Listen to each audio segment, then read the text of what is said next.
Way. A two-time All-Star, World Series champ, 19 years behind the dish in the bigs, now with Fox Sports. AJ Pierzynski, kind enough to join us this morning. And AJ, I really wanted your perspective because, as you can imagine, Ryan, a former big league pitcher, and we hear from so many pitchers, don't hear from enough catchers on what you're seeing from this Mariners staff. You got to see him over the weekend down there.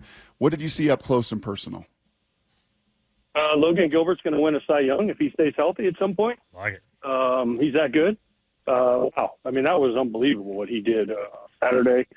Friday night, like you guys were just talking about, a little bit of a hiccup in the bullpen, something you don't see from them. A bunch of walks because they don't walk anybody, right? So the walks, was it by Spire on Friday night where they led to a bunch of runs? That was strange. And then yesterday, I mean, you were talking about it too. Miller was cruising. I worked with Aaron Goldsmith on Saturday, Mr. Mariner himself. Sometimes he dresses up as the Moose.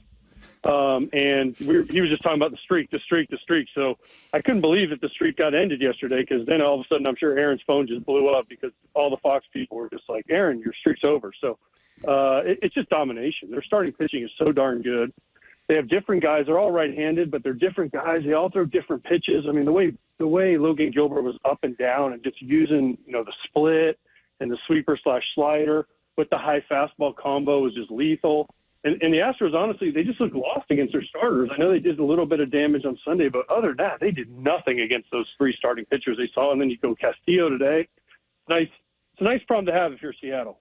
AJ, you talked about, the fact that they don't walk anyone, right? You came up with the Twins, and that was back in the day when it was all about throwing strikes, those rotations. I remember that, like the early 2000s.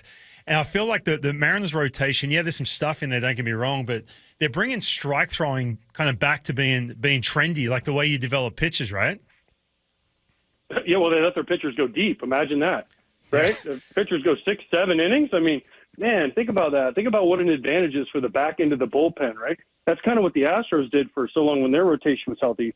Verlander, Fromber, Christian Javier, they go 6-7 innings, and then you know what? The bullpen's fresher because they throw less innings, and guys are just more ready to go over time. And the thing about the Mariners staff is not only do they throw strikes, but they got stuff too. It's not like they're just going out there throwing 85 and, right. Jamie Moyer style, right? Throwing strikes and doing it that way. I mean, they're throwing 95. I mean, you watch Logan Gilbert, like I said on Saturday, he was 97, 98 up in the zone, but for strikes. Backing it up with a split. You see Bryce Miller, who we had on, was a great guest with us. I mean, doing the same thing. Kirby, I'm just mad at Kirby hadn't thrown a knuckleball yet the whole year. I mean, when are we going to break that thing out? Seriously. Just kind of teasing us, right? Saying he's going to do it with the old pitching ninja, and I think the pitching ninja is waiting. Poor guy's like on a hunger strike until old Kirby throws his first little knuckleball. Hey, I want to play this cut from Scott Service yesterday, AJ, because Scott was an old big league catcher like yourself. You did it for so long. I love listening to the catcher's perspective and all the things that you look for within and about. Here was Scott talking about the big dumper, not the home run, but how he's managing the staff.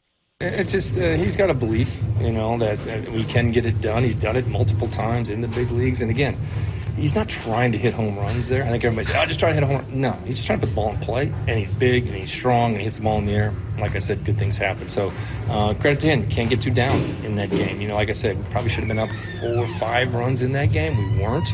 But when we got down, guys didn't quit. And we talked about them in pitch and change, like, hey, we're going to be okay. We will get a shot. And we did. Our guys stepped up and got big hits there late in the 8th and the 9th.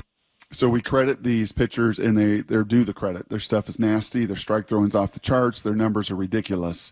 What role, if you give me a pie chart, a percentage, what role does Cal Raleigh play as the guy leading that whole rotation from behind the dish? Listen, as a former catcher, I'm going to say it's 97.2% that he does, and the pitchers just do the other 2.8, okay? I mean, Ryan will tell you, the pitchers don't really do anything. They shouldn't be allowed to think. They shouldn't be allowed to do anything except for to be robots. And, catcher puts down one, I throw one, right? And but no, I'm just kidding. He deserves a ton of credit. He's in the meetings. He's doing his work. You can tell that when we talked to Scott Service on Saturday, he gave him a ton of credit. I think Cal's a little bit banged up right now, too. He's got a little nagging, couple things going on that they didn't even talk about. But he just guts through it. I mean, he's had a couple big homers for him. He hit 30-plus last year. I didn't know if I was allowed to call him Big Dumper on the air, though, because he took out a sign in our game on Saturday. And I was like, can I call him Big Dumper on the air? But I went for it, and I didn't get a FCC violation yet. So, he's got a great nickname. And listen, I mean, he's done a great job for a few years now, squatting back there. He's really smart. He knows what pitches to call, and the most important part, he knows his pitchers, and that's the biggest thing. You got to know your pitchers in order to be a good catcher. You mentioned Logan is a guy, if he stays healthy, can win a Cy Young. Where is Cal in the pecking order of the best catchers in baseball right now? He's got to be up there. I think, obviously you talk about Real Muto. You got to talk Jonah Heim in your division because he won the World Series last year. Geez, I'm trying to go through it quick in my head here. Who else? Let me see. He's probably top 5-ish. Mm-hmm. If his batting average and his on base is a little bit better, he'd probably be up the ranks a little bit. But you can't look away from the 30-plus home runs. You can't look away from what he does with that staff. And he throws better, I think, than he gets credit for. Not a lot of guys get on base, and when they do, they're usually not worried about him because the Mariners I would just strike him out anyways. So, I mean, he's definitely in the top 5 discussion for sure.